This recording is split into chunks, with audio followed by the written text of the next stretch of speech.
Greetings, everyone. Good morning, good afternoon, wherever you're joining us from in the United States. Greetings to everyone. My name is Bradley Anderson, and I'm the Birmingham District Director. Our district covers the states of Alabama, most of Mississippi, and the Panhandle of Florida. We also have 3 offices, one here in Birmingham, a second office in Mobile, Alabama, and a third in Jackson, Mississippi. Thank you for attending today's important anniversary celebration of the 1963 March on Washington. Before I get started, I first wanted to thank our Outreach and Education Coordinator, Terry Peters, for her hard work and efforts to organize today's event. I also want to thank our Enforcement Supervisor in our EEOC Jackson area office, Mildred Stuckey. Thank you, Mildred, for reaching out and securing today's speaker, Dr. Flonzie Brown-Wright. The March on Washington took place on August 28, 1963, and was led by the late Reverend Dr. Martin Luther King Jr., along with several 100,000 marchers. Some counts had over 250,000 marchers. The purpose of the march was to advocate for the civil and economic rights of African Americans and an end to racism in the United States. Because after all, let's face it, equal laws without opportunity and jobs are not of much value. To truly have equality, there must be opportunity and access to be employed in all jobs throughout the American economy. The need for the March on Washington was fueled by advocacy for job equality, justice, and freedom. This movement was instrumental in President Lyndon B. Johnson's signing of Title VII of the 1964 Civil Rights Act.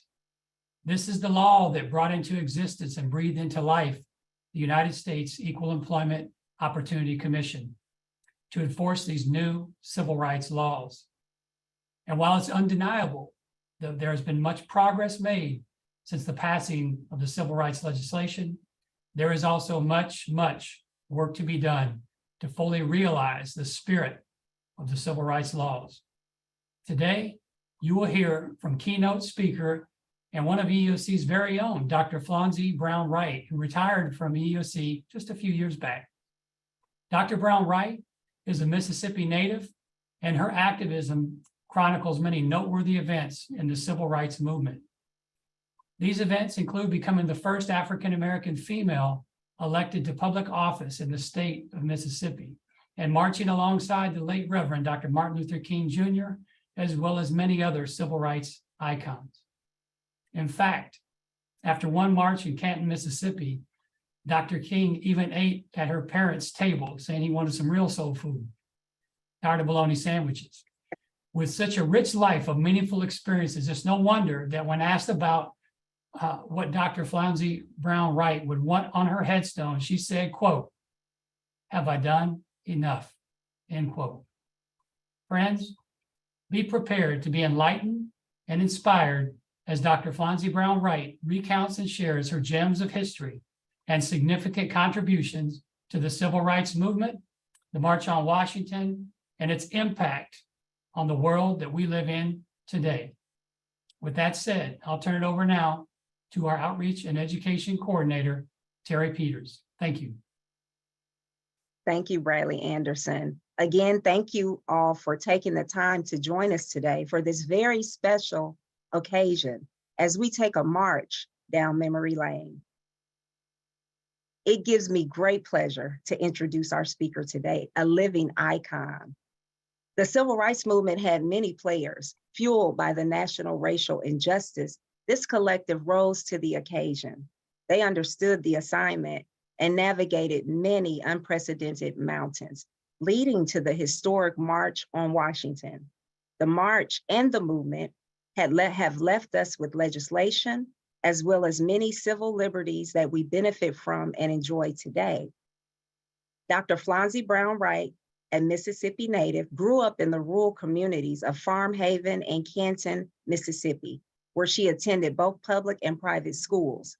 Academically, she served in leadership roles and received degrees and honors from Tougaloo College and Millsaps College, both of Jackson, Mississippi, Lemoyne College of Syracuse, New York, and Miami University of Middleton, Ohio. In 1968, Dr. Flonzie Brown-Wright became the first African-American female to be elected to public office in the Mississippi Election Commission in Canton, Mississippi. In this capacity, she was able to correct many voting rights injustices throughout the state and helped to register thousands of voters. During the Civil Rights Movement, she became the NAACP field secretary and was greatly impacted by the assassination of the civil rights icon, Medgar Evers. This fueled her determination of becoming more involved in the civil rights movement, which she did alongside Dr. Martin Luther King Jr. and scores of other icons and unsung heroes and sheroes. She is a recipient of over 400 national, state, religious, community, and civic awards, including the National FBI Citizens Award presented by former FBI Director James Comey. She is an educator, best-selling author, and has toured nationally, giving lectures and workshops on voting rights. She has been featured in several documentaries. She is the founder of the Flonzie B. Wright Scholarship Foundation, which is designated to encourage students to stay in school. Her foundation has provided more than $45,000 in scholarships and other enhancements to many students. Before we begin our discussion, I'm going to turn it over to my colleague, Elizabeth, and show a short video.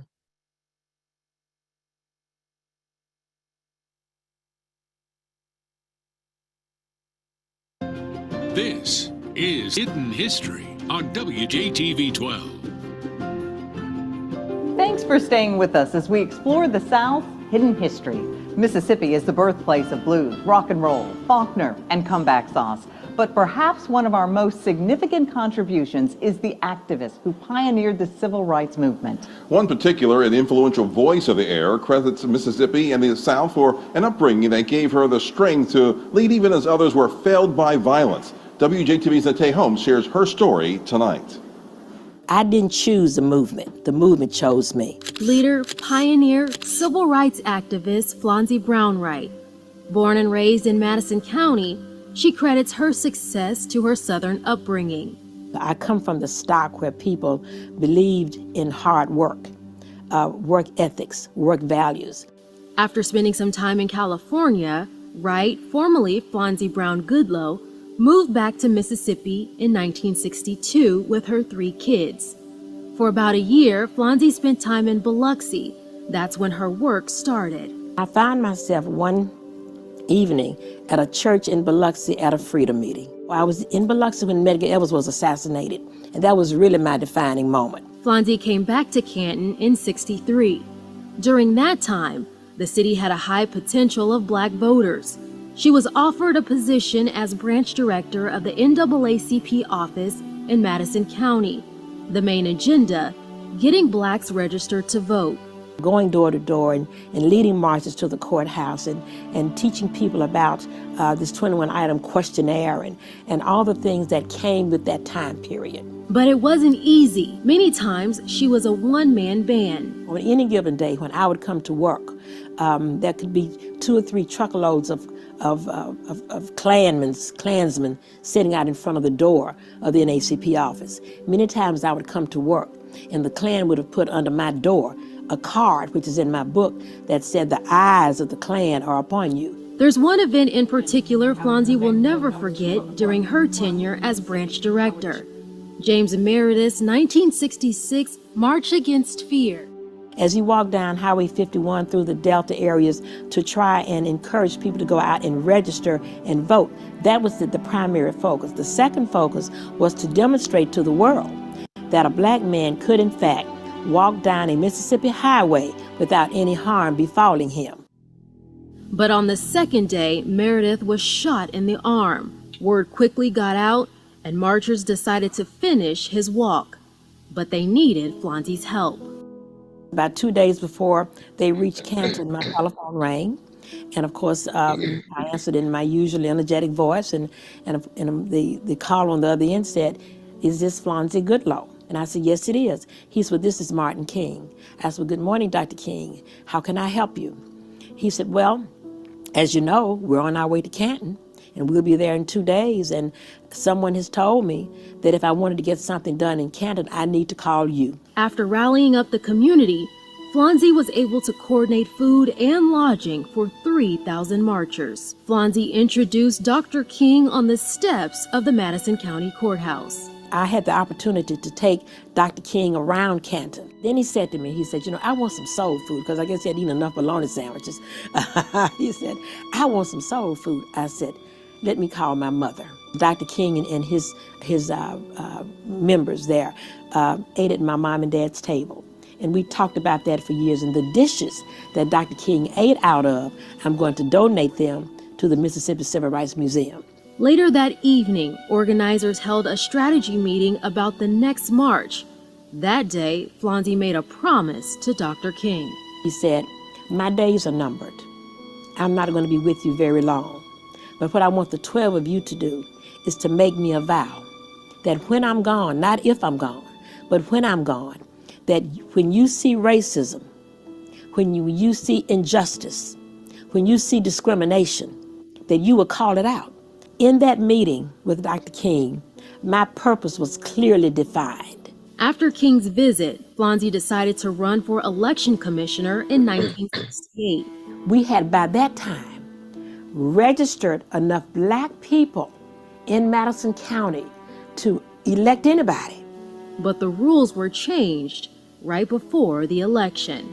Prior to my election, only the person from Beat 1 had to campaign in Beat 1.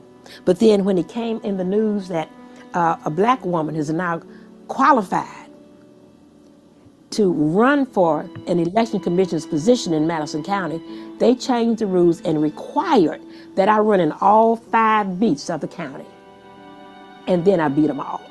The next day, Flonzie made headlines in the paper. Goodlow defeats Riddell, becoming the first black woman to hold an elected position in Mississippi. Flonzie says she faced every challenge head on, but threatening messages involving her children was frightening. I had to protect them because they didn't choose what I was doing. When my kids would leave school every day after that call, I would let them get a little head start walking with their friends, and I would drive on another street to follow them home to be sure that they got home safely. And they never knew that until 10 years ago. After serving 1 term as election commissioner, Flonzie accepted a job as an investigator with the EEOC. She retired after 18 years. She now travels around the country, speaking to students and different groups about her experience and the importance of voting. If you don't want to vote for you, vote for your grandmother who couldn't vote. Vote for your grandfather who didn't have the right to vote. He had no choice in who was elected. So if you don't want to vote for you, because so many people have bled and died for you to have this opportunity, then you vote for the people who didn't have the opportunity. Flonzie also documents her story in her book, Looking Back to Move Ahead. At the end of the day, when it's all said and done, I just want one question really raised on my tombstone, on my headstone. Have I done enough? But for now, Flonzie says there's still work done. Nate Holmes, WJTV 12.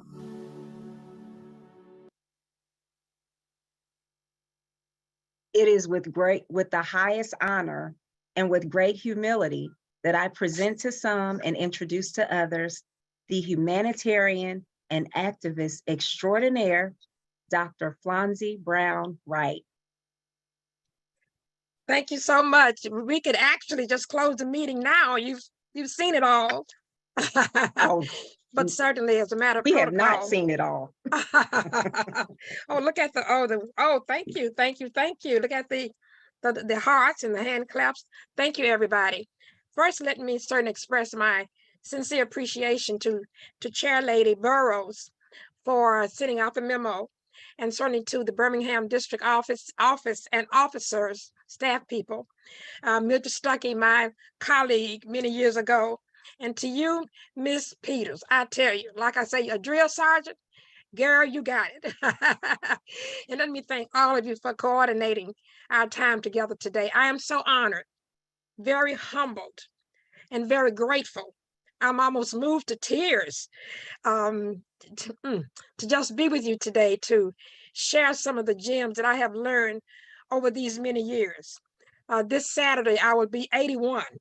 So I'm just very grateful and honored that I'm still here to tell the story, to share the information. I do want to make one correction. I was not the NAACP field secretary. I was a branch director from my hometown. The field secretary was Mr. Charles Evers after Mega had been killed. So I'm just honored to share with you this time and this space. Time and space are very important. In my emails, I coined a phrase when I was on staff at Miami University. If your space is no better when you leave it than when you found it, you need to redefine your journey. Let me repeat that. Space. If your space is no better when you leave it than when you found it, you need to redefine your journey. Now, many of us may think we own the house on the hill, 3 carport garage, and we probably do a nice paycheck. But let me tell you, the only thing you own is space, because you can determine what you want to do in your space. How do you want to be remembered? What do you want to do? What do you want to shape your life? What values will you carry on from the previous generation to the next generation? All you own is space, because no one can tell you how to fill your space. So we're going to kind of think about that as we proceed on. But again, my journey began really many years ago. And I shared with Terry that I knew when I was 4 years old, I wanted to spend my life just simply helping people. I didn't know how, as my years would grow on, how that was going to actually materialize. But as a little girl of 4, this little lady in the country, little country church back in Farm Haven, would come to church every Sunday, and I would watch her as she walked down the aisle, holding onto the pews in the church until she found her seat. I noticed that the part in her hair was not straight. And I wanted my mother to take me to her house, because I'm thinking at 4, I could straighten that part. Long story short, we went to Miss Maggie's home. I combed her hair. Mother did the part. Then I noticed there was debris in her yard.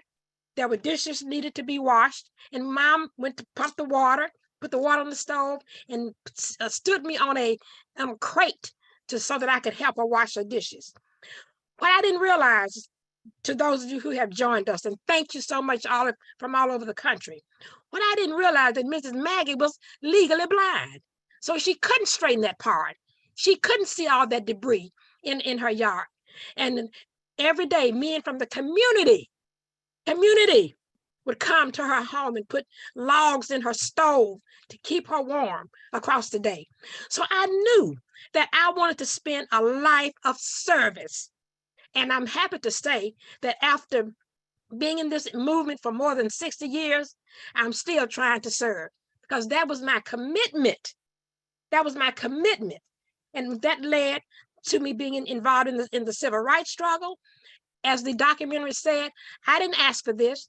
I wasn't going to jail. I wasn't going to be shot at. I didn't want to be a martyr. I didn't want to be famous for that. But I knew once I got it, once I clearly understood what the struggle was about, that I had to be involved. So this was nothing that I chose for notoriety, and it sure wasn't for the money, because it wasn't in it. But I knew that I just wanted to just be able to lend my voice, to even lend my body if I had to just be able to effectuate the kind of change that our ancestors had taught us about. Dr. Flonzie, that is amazing. I was going to ask you how your humanitarian journey began, because something shapes all of us and puts us on the trajectory of what we will become. So thank you for sharing that. And so in that community, in your community, how was it growing up? Did you experience racism at all? Well, yes, but I tell you, my parents shielded the 3 of us children from the ugliness of racism. I'm related to whites in my community. So we didn't know a lot. I didn't know a lot about racism, even though when I became an adult and saw the Freedom Riders coming through Alabama to Mississippi, I still didn't understand what this was really all about in full. Because our parents always told us, you're as good as anybody. You can do whatever anybody else can do, and don't allow you living on the other side of the track shape who you are. So yes, that was racism. I went to a Catholic school. My daddy made $18 a week, y'all. Listen to me. My daddy made $18 a week. That's a 10, a 5, and 3 ones. And my mom took that $18 a week, paid rent on a little shotgun shack, sent us to a private school, saved money, and bought a home. So if you want to know how to overcome the odds, your speaker can tell you. Because I was being groomed and prepared. Because when I came back from California, my first job with the NAACP was $25 a week with 3 kids. Sent them to the same school that I had attended. So yes, that was racism. What I did know was that my white counterparts rode a nice shiny yellow bus to school and we had to walk. But I did not equate that with systemic racism.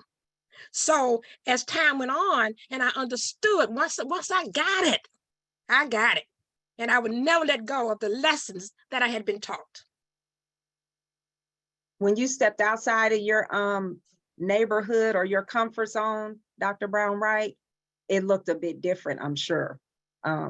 When you went off into the world, how did you view things at that point? Because you had been so sheltered, if you will, growing up as a young child. Well, the death of Medgar Evers, June 12th, 1963, I should never forget that day. I was living in Biloxi. When Medgar Evers was assassinated, what I could not understand was, how was it that a man could be gunned down in the presence of his wife and children for what I understood was just attending a community meeting? But I did not know all of the ramifications of all of those situations. I knew about the death of Emmett Till, because that same summer, I had 2 cousins dragged to death by the Klan. But again, I did not equate that. I was too young in my mind to understood the systematic oppression, depression, and keeping Black people down and doing anything to them that they wanted to do without any recourse. I couldn't understand that. But then once I got it, I was on fire, and I still am, I guess. I would say that you have accomplished so much, and you're such an inspiration to everyone. Your story, your drive, and all the things that you have contributed to the movement and what you're still doing. I want to add that Dr. Brown-Wright joined us today. She's actually being honored with a documentary as we speak. And she forewent that event to attend this event with us today, which she had committed to for some time. What is the documentary about, actually?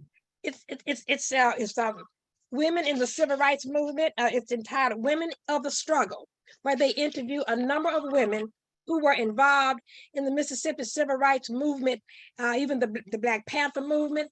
So they have documented our story, but this is about the 15th documentary that I've appeared in. But this has been, we started working on this 5 years ago, and then of course we had the pandemic. And so today is being premiered at the new Civil Rights Museum here in Jackson. But it's about just how women are possess the capacity to be the movers and the shakers. How women how we undergirded our men during the movement, how we watched their backs during the movement, how we could take nothing and make something. I've seen my mother take $1 and go to the store and come back and feed 5 people. She get a pound of hamburger meat for 39 cents, a bag of peas for 18 cents, and make some cornbread and some sweet potatoes and feed all 5 of us. We were real full. So that sounds good. So it's really, really good. So I watched people, how they were able to overcome many, many different kinds of situations. And But I'm yes, sure that that was helped. racism. Yeah, Go that on. was racism. Dr. Brown-Wright, I'm sure that helped you determine how you wanted to approach many different situations. You never felt defeated. Well, I couldn't because again, I had strong parents. I came from a strong family.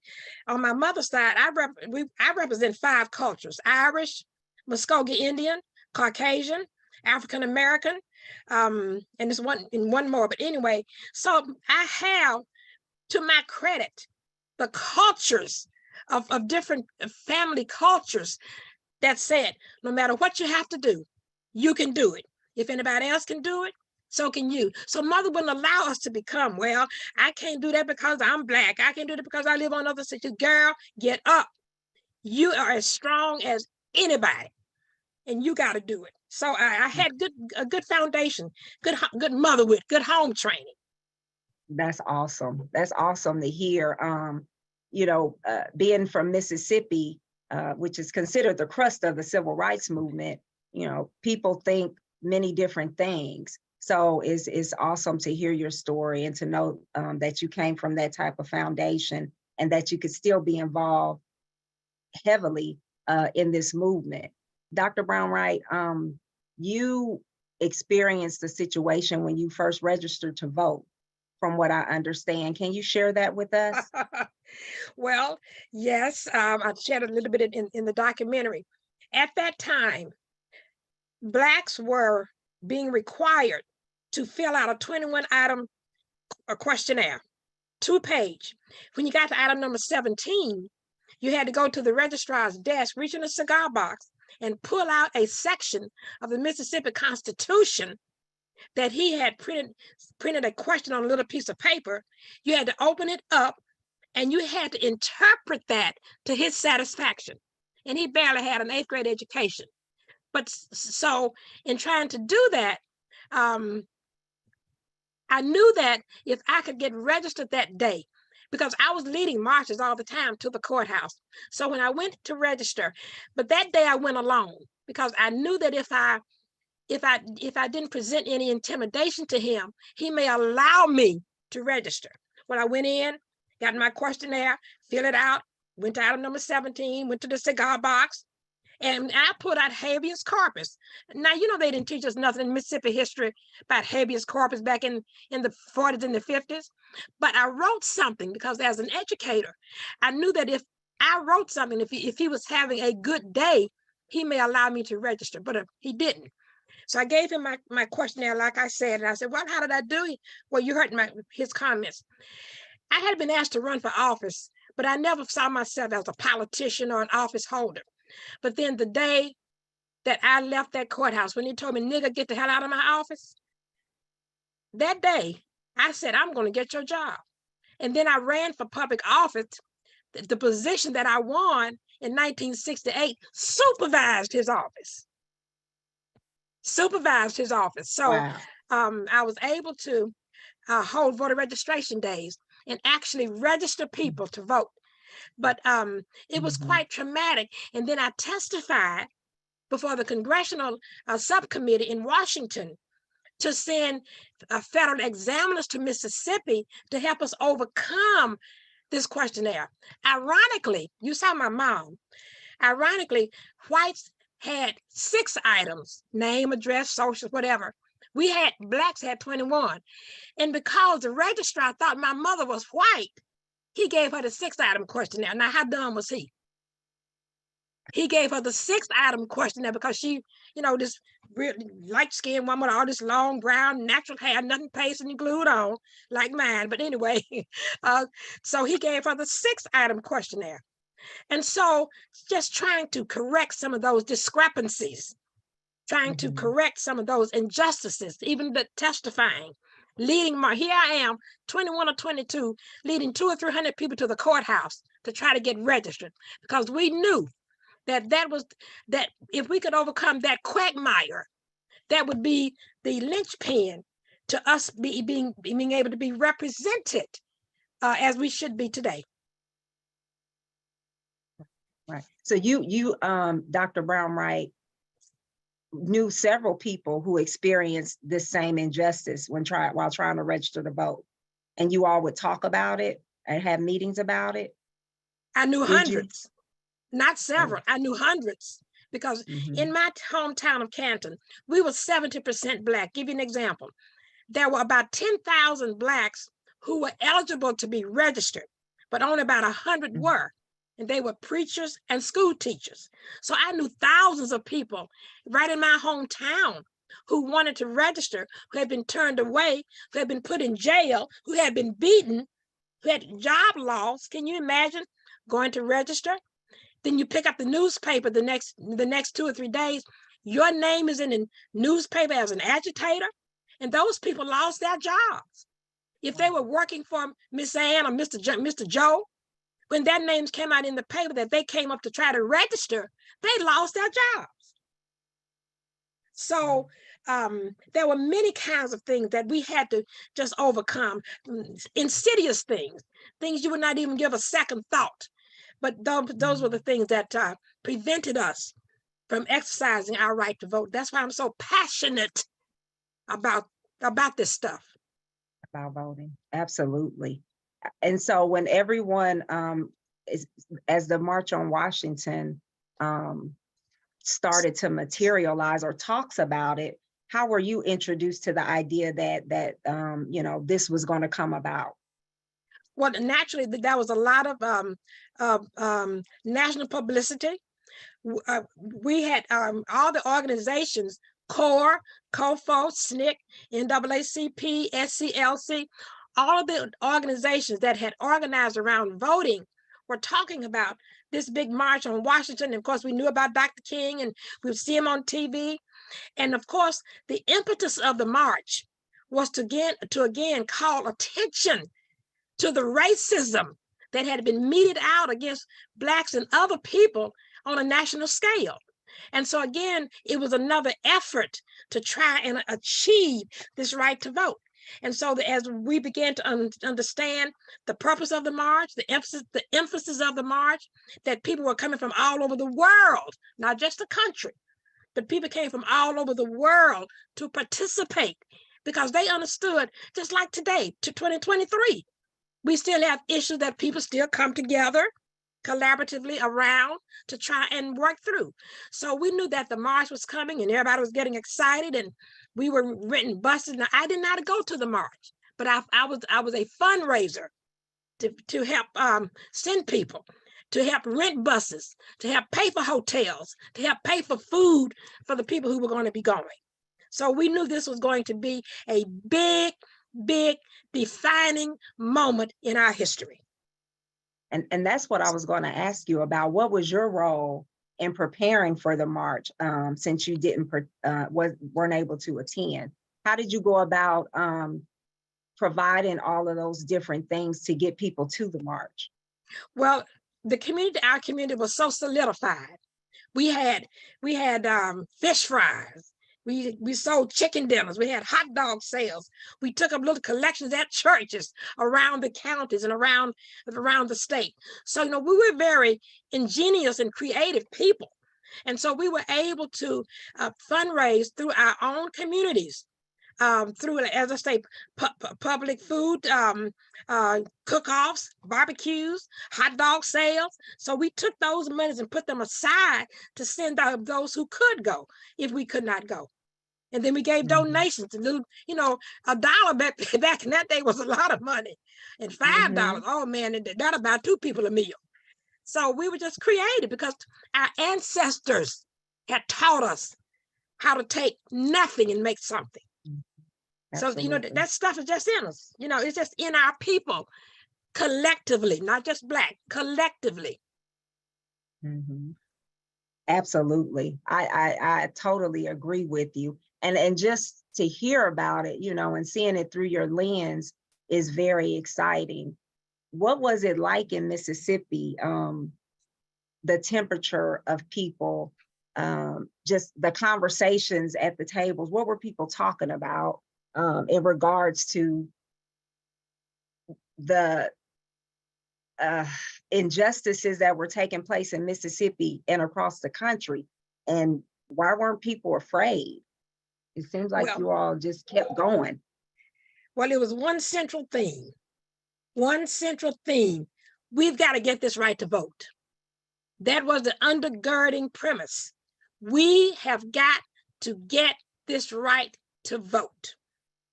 And once we understood that it was registered voters who make decisions about your lives. Look what happened in Ohio just yesterday. Just yesterday in Ohio. You know, the sisters got up and the sisters rose up about that amendment to the Constitution.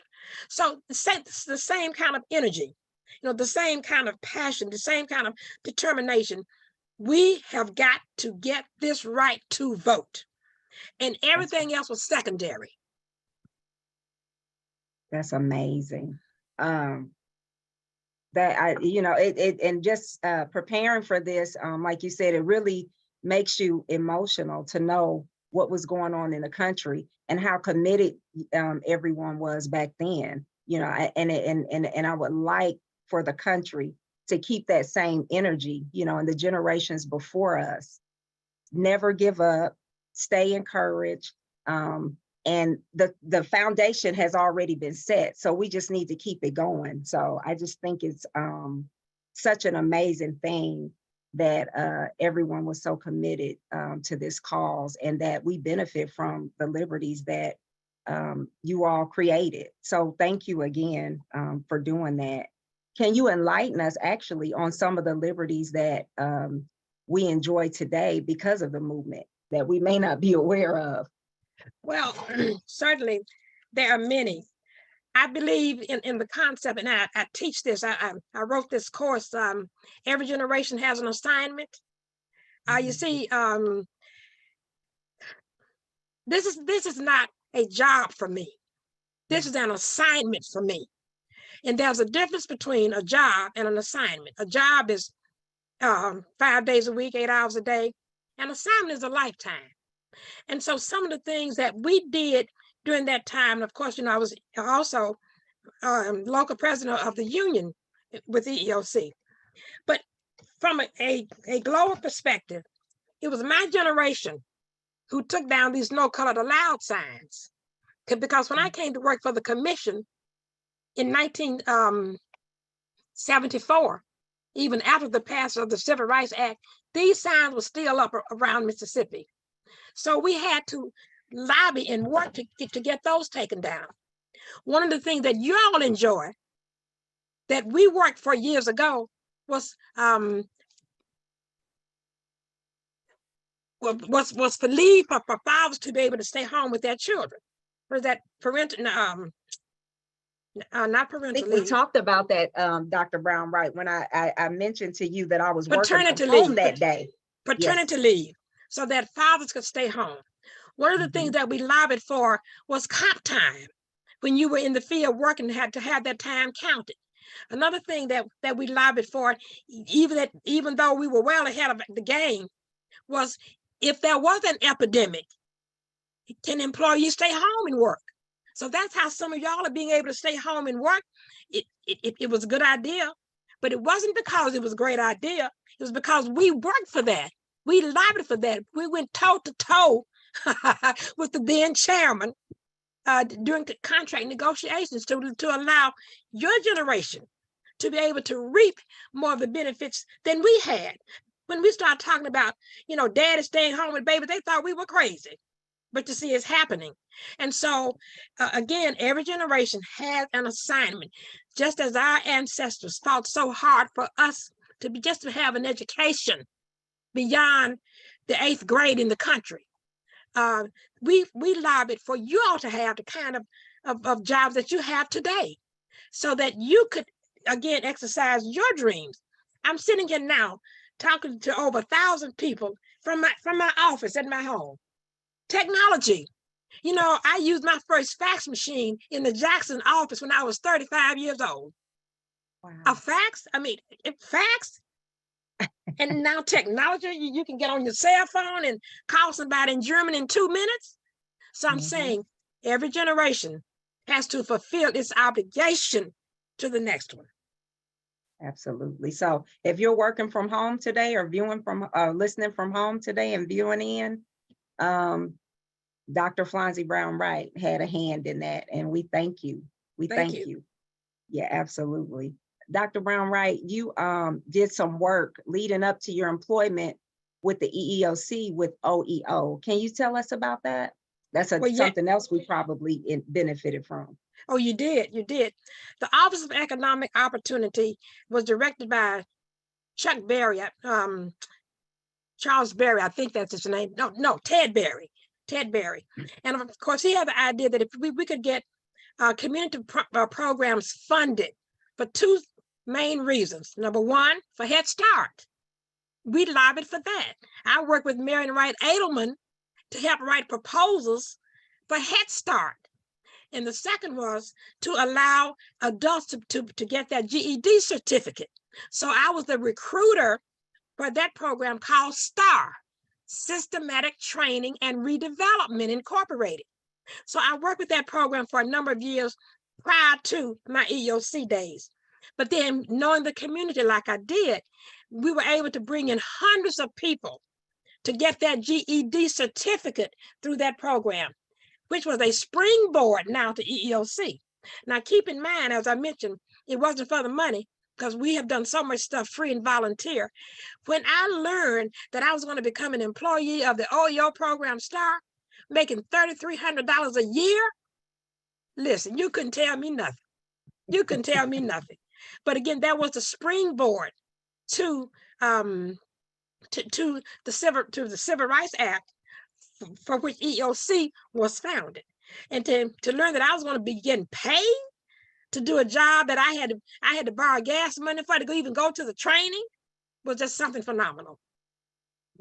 Right. And that was a springboard, actually, Dr. Brown-Wright, to you becoming an EEOC employee. Is that right? How did that come about?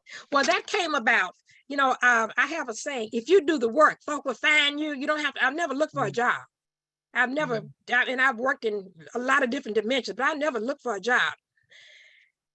From that STAR program, there were some employees who had gone on to the EEOC because the EEOC was trying to staff its various offices. And so what year was this, Dr. Brown? This is in 1974. Okay. This is 1974. So 74, because I think you opened up in 75, right? Let me get my years right. That's right. Oh, well, something. Yeah. Well, anyway, during that time period, we know I'm almost 81 now. Okay, but anyway, they were trying to staff the Jackson office, and I was recommended to the director, Miss Evelyn Fulkowski, that you need this woman here in this office, and so she sent for me. And so I went to meet with her, and she offered me a temporary GS5 position because the person who had that position had ALS, and he may come back at any time because he had veterans preference. So she asked me if I would take it on a temporary basis, and I told her that I would. So I began in 1974-5 as a GS5 temporary under the direction of Evelyn Fulkowski, because at that time, Jackson was the district office. We were not connected to Birmingham at that time. So when she sent for me, offered me the position, I took it, then I came to work. And I tell you what, when they told me I was going to be making $9,000 a year, I said, well, I can go buy me some more dresses. No, I'm kidding. But anyway, but I knew that I could provide a better education for my children. So I was on board for 2 weeks, and I got assigned 300 charges against Cronecraft up in Como, Mississippi. I got assigned 300 charges, and it ranged from failure to hire, redlining, failure to promote, no Blacks in supervisory positions, menial tasks, minimum wage and below. So they range from all of that. But I tell you what, there was a little woman up in Como named Jewel Matlock who filed all these lawsuits. Jewel had me running just like anyway, she had me running. But anyway, we were able to, it took about 2 years, two years or so for me to investigate all of those charges, but we were able to get remedy. And that was so heartwarming we were able to get remedy and get Blacks in supervisory positions, get Blacks on equal pay with our white counterparts. So that was very, very rewarding. And I mentioned to you that 10 of my cases are written up in the CCH because, again, I helped to develop strategies through the policies of the agency that would address those kinds of remedies. But can you imagine you're on board somewhere for 2 weeks and somebody gives you 300 charges? No, I think our investigators need to hear that now, and they'll probably count their blessings. And you had did you do on-sites, go to the companies, Dr. Brown-Wright, and investigate? They were all on site, because in my area, this was up in the Delta, which is about a 2 or 2.5 hour drive, almost on the Tennessee border from where I live. So yes, I would leave on Monday morning, and I would go to the Delta, and I would stay most of the time the whole week, 3 or 4 days. My mom would take care of my children, because working back in the boonies, trying to, had no map, didn't have no GPS. Somebody said, well, go down the road 2 miles and there's a fork in the road, take a left, then go down another mile or 2, and then you still stole in the corner, then you turn right. So, that's why I said technology is just awesome. But I was able to, over that time period, investigate and bring closure and remedy through the NSA. That's what the negotiated settlement agreement, the NSA, y'all still do that? Yeah. Yes, okay. ma'am. I was able to do that, but these were all on-site investigations. Did you have any fear traveling? This is the area, the Delta is the area where the infamous Emmett Till case took place. Right. And other things. But did you have any fear traveling alone doing this work? Well, I was always fearful. I was always cautiously fearful. Because I knew at any point, because I was in a government car, so they could have taken a pot shot at me at any point. So yes, that was fear, because we were bucking the system. We were going against the grain of what had been indoctrinated in people for years and years and generations and generations. So yes, I was afraid, but I knew I had a job to do. And I knew that when I worked with Dr. King and made him a vow, that when I saw discrimination, when I saw racism, I would call it out. I had to go back on that. I had to remember the promise that I had made him earlier, that I would be one of those soldiers. I wasn't trying to be popular, but I would be one of those ones who, when I saw the ugliness of racism, that I would call it out. And that's what I did. Speaking of Dr. Martin Luther King Jr., what was it like working with him? Well, and having him in your home? Well, I tell you what, Dr. King was in his private moments was, as I say, a cut up. He was so funny. He could tell a joke and beat you laughing. He only stood about 5'6" or 7", short man. You seen us marching together, right? You saw that picture of us marching together. Yes, but ma'am. Anyway, he was a cut up. He could tell a joke. He was so down to earth. He was like a brother, a big brother. But then of course, when he had to do the national stuff, he was Dr. Martin Luther King Jr. But then sitting around a table eating a hot dog at my mother's table eating some collard greens and cornbread, he was just down to just one of us. And that's what he wanted to be. Right. That is so amazing. Dr. Brown-Wright, you've worked with several legends and icons. Can you drop a few names for us and share your relationships with them? Well, I revere so much my relationship with Congressman John Lewis.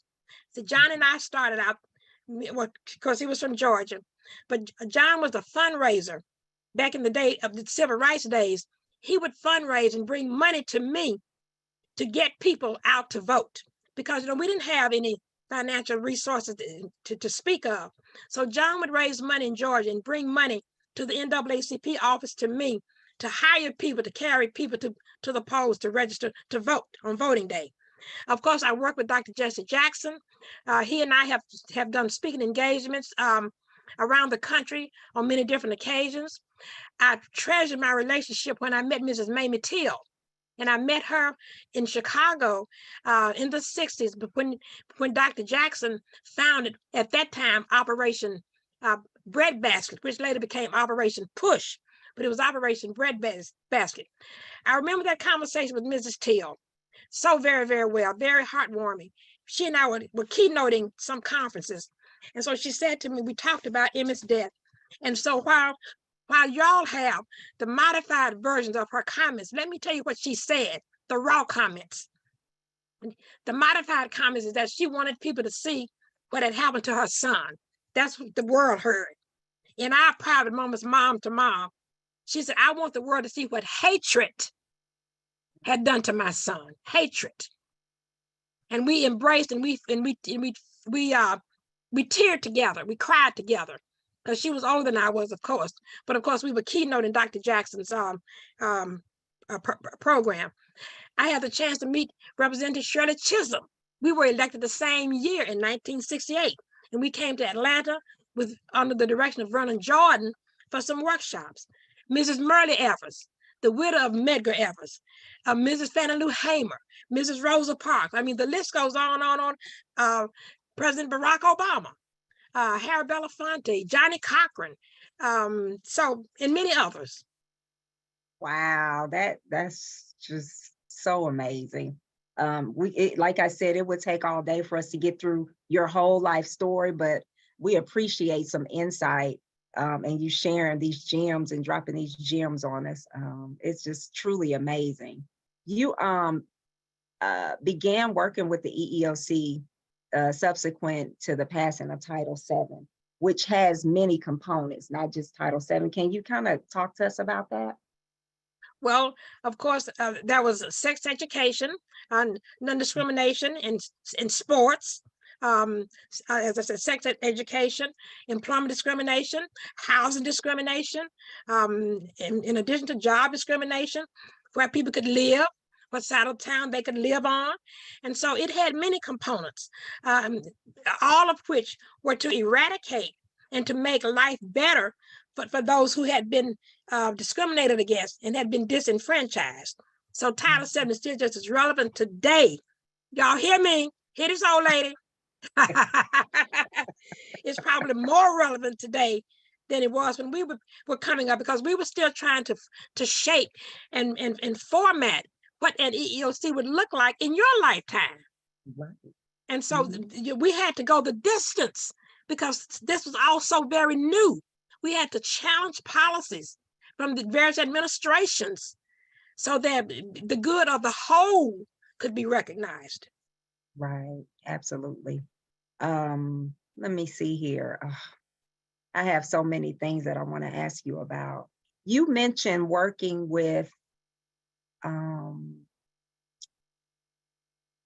Clarence Thomas. Tell me about that. What was that about? Hey, wait a minute. Let me tell you. You really don't want to know about that. No, I'm kidding. The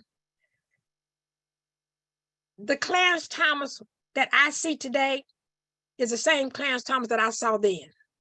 Okay. It's the same Clarence because we negotiated together. But one thing I do believe he had for me was respect, because he told me that, well, he didn't like the union guys that much, but he told me that, he said, you're a woman of your word. He said, we don't always agree, and we didn't. He said, but if you say you're gonna do something, you're gonna do it. Them guys will lie to me in a minute, but anyway, we would laugh about that. But he said, you're an honorable woman. You are a woman of your word. That's why I like talking to you, negotiating with you, even though I don't agree with you. And I told him I appreciate it. But hey, we gonna get this thing done. So, but what I see today is what I saw then. Okay. And I know a whole lot of stuff that I cannot tell. Okay, all right, we respect that. Just naming all the people that you just came in contact with throughout your journey, your life's journey, is just amazing. All the different parts and all the different players. And speaking of union president, you said that you covered how many states and cities? Tell us about your time as union president a bit. Well, I covered the whole southeastern part of the country. Florida, well, let me start, Mississippi, Alabama, Georgia, Florida, Tennessee, Kentucky, North Carolina, South Carolina. And in some of those states, there were 2 offices, like Tennessee had Nashville and Memphis. I had those offices. North Carolina had Charlotte and Raleigh. So Miami had Miami and Tampa. So I covered 8 states and 12 cities. Wow. Any interesting cases that you can recall working with the union? Well, quite a few, because again, since I was deputy chief negotiator, once we finished the master contract, it was my responsibility to go to all of my areas and have collective bargaining sessions with managers, with directors, even though we didn't always agree on the interpretation, because our interpretation was sometimes different from management's interpretation. But we were able to look out for the employees.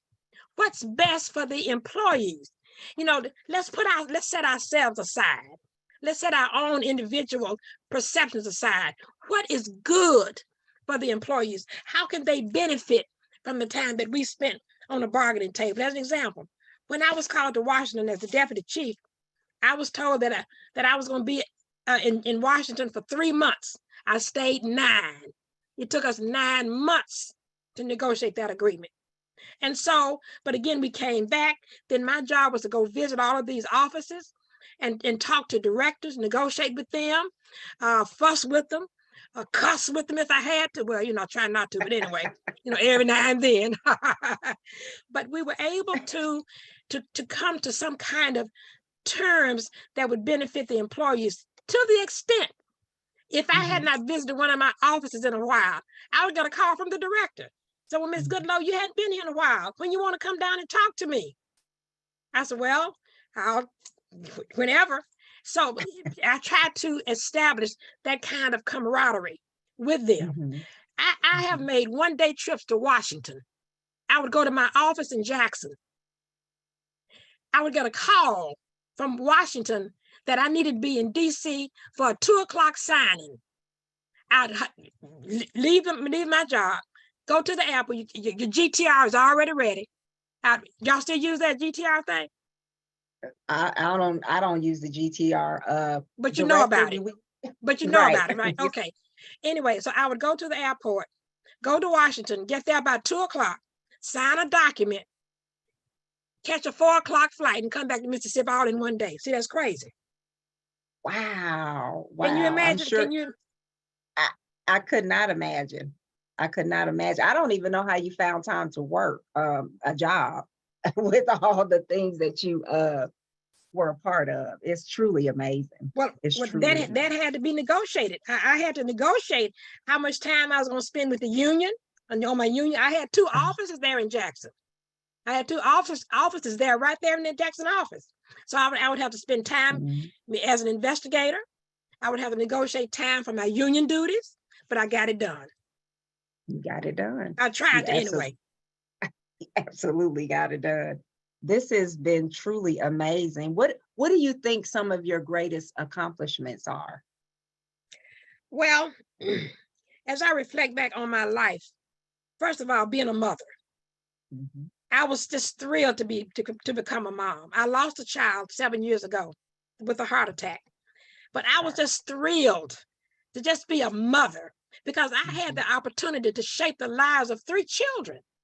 So that's my greatest personal accomplishment, was to be a mother. And then on the community activist side, that I had an opportunity once I was elected in 1968 to actually fulfill the dreams of our people who could not register and vote. I had the opportunity to sign, to witness their signing their names on the dotted line to become a first-class citizen. To become a first-class citizen as a registered voter. And there's some others, but those 2 stand out for me. Oh, awesome. That's great. I think now we're going to take a few questions. My colleague, Elizabeth Edwards, is going to take some questions from the floor. Liz, do we have any questions? We sure do. Thank you so much, Terry. We have a bunch of questions, and I do wish we could cover them all. I don't think we'll be able to, but Dr. Brown-Wright, several people put throughout the questions in the chat needing to know what advice you have for us today. Simply, what advice would you offer to this new group of civil rights, civil liberties activists that are coming onto the field today? How can people entering today take your torch and run forward?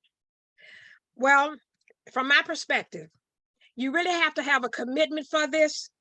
This is just nothing that you want to get a pay. Well, you want to get paid, of course, but that cannot be your overarching desire to do the right thing, number one.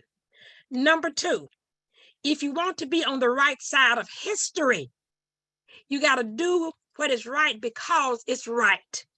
You're going to have make sacrifices to certainly effectuate that concept.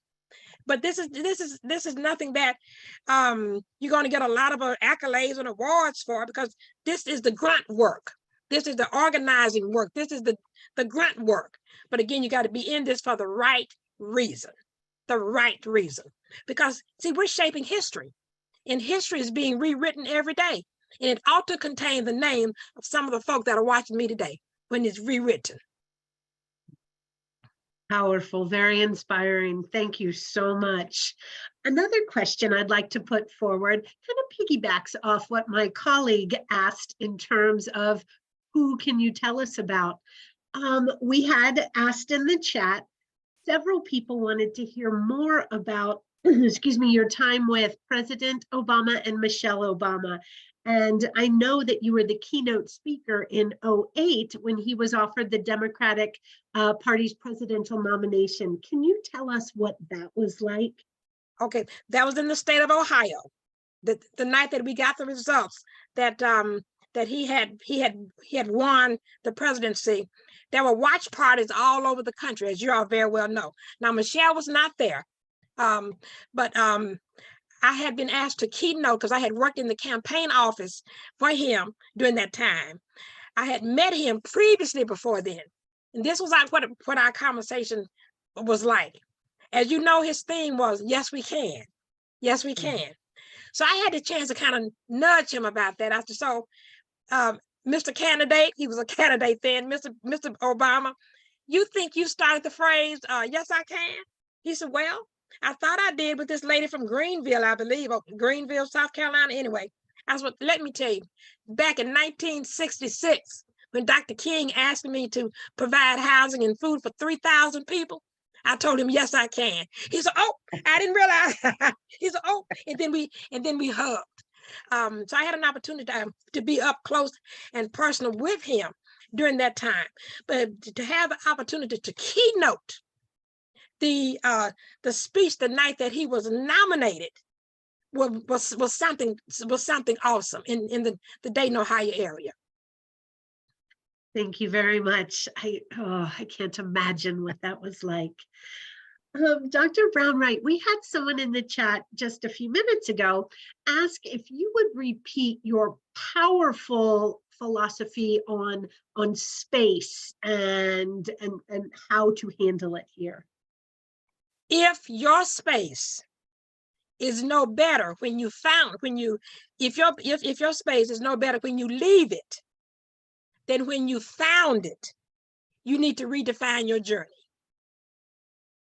You need to redefine. So if you cannot make an impact in your space, because space is all you own, trust me, if you cannot make an impact in your space where you are, then you need to redefine. You need to be doing something else.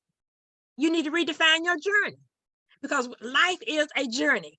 Somebody's going to remember this date in history. Somebody's going to remember each one of you and what you did or did not do to try and make things better. So if when you are gone, I'm here with you today for 30, 40 years. I retired in 1989. And I'm here with you today because I tried to value my space. And if you heard about it because you found me, you do the work and folk will find you. Do the work and folk will find who you are. Powerful. Thank you very much. I have another question that came Okay. from our audience throughout the last hour. You mentioned many of the documentaries you are a part of, and one in particular, Standing on My Sister's Shoulders, gave such a powerful insight into the work you were all doing at the time. And so many people have commented, what was it like to be a part of that in that moment? We'd love to hear your thoughts on that time. Well, it's amazing because I was living in Ohio at the time that these that this film was done. I was contacted by the producer of the documentary that they wanted to interview me, and would I come down? How could we get together? So I said, well, I'll fly down. So I flew down to my mom and dad's home, and we did the interview in my mom's home because mom and dad are gone now. But we did the interview right in my mom's home about standing on my sister's shoulders.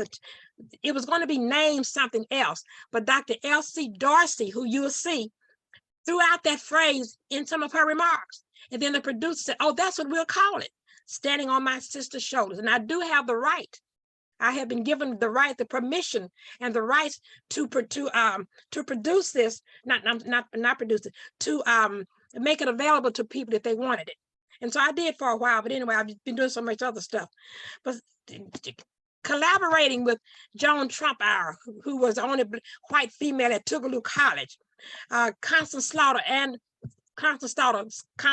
Harvey, the first Black female to graduate from the Ole Miss School of Law. And to collaborate with these women was something I would never forget. Mrs. Anna Devine and Mrs. Victoria Gray and Mrs. May Bertha Carter. And so it was just a wonderful opportunity. And then they premiered this documentary at the Kennedy Center in Washington. So to bring us there to Washington to premiere this film, and Mrs. Victoria Gray came out singing, "Ain't gonna let nobody turn me around." And she tore the house up. She tore the house up. So it was just a phenomenal experience. Wow, thank you very much for that. I feel so inspired just listening to you here today. Well, I'm just about to turn it over to our closing remarks speaker, but we have one last question that keeps coming into the chat. Is there any way that any of us here today, and there were 559 of us, by the way, that we could contact either you or your office or your foundation? Many people want to continue this and similar conversations with you. Absolutely. You can go to my website. I am a published author. I'm an independent best-selling author. Looking back to move ahead, chronicles my journey. It's on my website, and as a matter of fact, I think we published the first chapter of that on my website. And what I do with that, when my husband and I decided to write the book, my husband was alive at that point. We made a commitment that, again, we wanted to just help people. Now I know I sold this book for $10 for about 20 years, and from that $10 book, I have given, and it's 20 now, but I have given more than $45,000 from my 501c3 foundation with only one fundraiser in 29 years. And so if persons are interested in investing in the foundation or donating to the foundation, they can. If not, no big deal. We're going to move on. But on my website, www.FlonzieBrown-Wright.com, you can certainly order the book if you'd like. You can see other documentaries. You can see a lot of pictures of different stuff I've done. So you can go to the website. Thank you very much. Thank you. Thank you, Liz. Actually, we put up your bio in the chat, Dr. Brown-Wright, and attached to that, we'll put it up again. In that bio is a link to your website as well. Thank you.